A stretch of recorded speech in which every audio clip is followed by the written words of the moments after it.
সুপ্রিয় শিক্ষার্থীরা, BUET chemistry written সিরিজে সবাইকে স্বাগতম। আজকে আমরা যে কোয়েশ্চেনটা সলভ করব, এই কোয়েশ্চেনটা হলো পরিমাণগত রসায়নের একটা কোয়েশ্চেন, এবং আমি বলবো এই কোয়েশ্চেনের আগে আমরা পরিমাণগত রসায়ন নিয়ে আরও একটা কোয়েশ্চেন আমরা সলভ করেছিলাম। বাট আজকের লেকচারটা অনেকটা বলতে গেলে আমাদের যে পার্ট ওয়ান, আমরা যে কোনো কেউ একদম এসএসসি লেভেলের একটা কোয়েশ্চেনও স্টুডেন্টও এই কোয়েশ্চেনটা পারবে। সো দেখো কোয়েশ্চেনটা কীরকম। 0.12 গ্রাম ম্যাগনেসিয়াম রিবনের মধ্যে 50 সেন্টিমিটার কিউব 0.2 ACl যোগ করা হলো। উক্ত বিক্রিয়ায় কোনো বিক্রিয়ক অবশিষ্ট থাকবে কিনা, লিমিটিং বিক্রিয়ক থাকবে কিনা। সো আমরা একটু যদি যাই, সেটা হচ্ছে ম্যাগনেসিয়াম এবং হাইড্রোজেনের যে বিষয়টা, রিয়েকশনটা, ম্যাগনেসিয়াম রিবন বলতে পাতলা ফিতা আর কি, হ্যাঁ, রিবন বলতে পাতলা ফিতা। সো দেন আমরা এটার সাথে যদি হাইড্রোজেন যোগ করি, H2 যোগ করি, HCl আর কি। হাইড্রোজেন বলতে বেসিক্যালি তো এখানে হাইড্রোজেন না, HCl, ঠিক আছে। HCl এর সাথে যদি বিক্রিয়া ঘটাই, সো এটা তো অবশ্যই দুই মূলের সাথে এক মূলের সম্পর্ক, ম্যাগনেসিয়াম ক্লোরাইড প্লাস হাইড্রোজেন উৎপন্ন হবে, ঠিক আছে।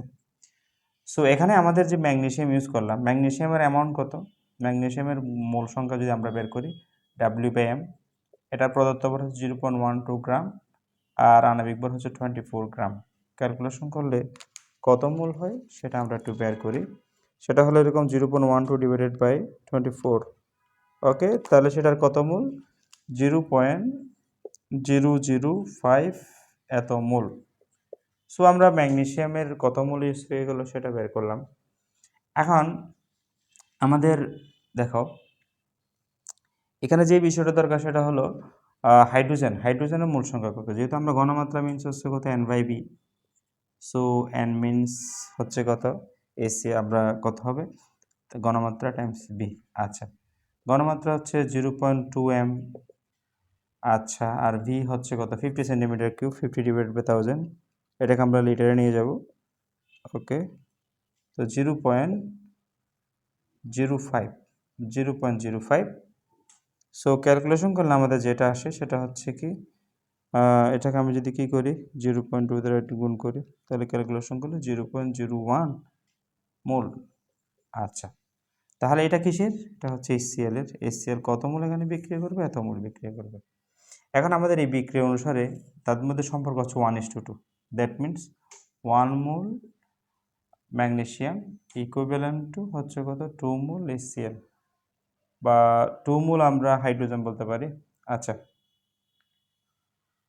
কোনো বিক্রিয়া অবশ্যই 2 মোল HCl। আচ্ছা, তাহলে আমরা 2 মোল HCl যদি হয়, তাহলে সুতরাং আমরা আমাদের এখানে ম্যাগনেসিয়াম হচ্ছে 0.005 মোল।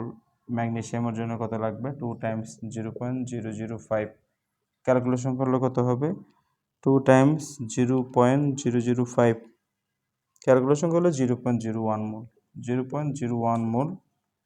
সো যেহেতু যতটুকু দরকার ততটুকু ম্যাগনেসিয়াম, ততটুকু HCl ব্যবহৃত হয়েছে, তাহলে আমরা বলবো এখানে কোনো লিমিটিং বিক্রিয়ক থাকবে না, অর্থাৎ কমপ্লিট রিঅ্যাকশনটা হবে, ঠিক আছে।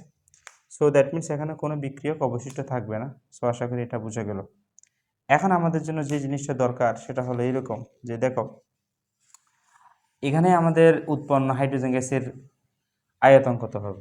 যেহেতু এখানে আমাদের 1 মোলের সাথে 1 মোলের সম্পর্ক, 1 মোল ম্যাগনেসিয়াম, তাহলে আমরা 1 মোল কী পাবো, হাইড্রোজেন পাবো, ঠিক আছে। তাহলে আমাদের এখানে কত আছে, 0.05 মোল থেকে কত হবে, 0.005 মোল হাইড্রোজেন। যেহেতু এসটিপিতে আয়তন হচ্ছে 22.4 লিটার, তাহলে এত মোলের জন্য কত হবে, 22.4 এর সাথে কী করো, 0.005 করো, 0.005 টাইমস 22.4, ক্যালকুলেশন করলে কত আসবে, 0.112 এত লিটার। আর এটা যদি তুমি সেন্টিমিটার কিউবে নিয়ে যাও, তাহলে কি করতে হবে, 1000 দ্বারা গুণ করতে হবে, ঠিক আছে। তখন 112 সেন্টিমিটার কিউব, ঠিক আছে। তো 112 সেন্টিমিটার কিউব বা এত লিটার বলতে পারো, কোনো অসুবিধা নেই, ঠিক আছে। সো কোয়েশ্চেনটা ইজি। এই জায়গাটা আমরা বলবো অ্যাকচুয়ালি এটা ক্লাস 9-10-এর ম্যাথ, ঠিক আছে।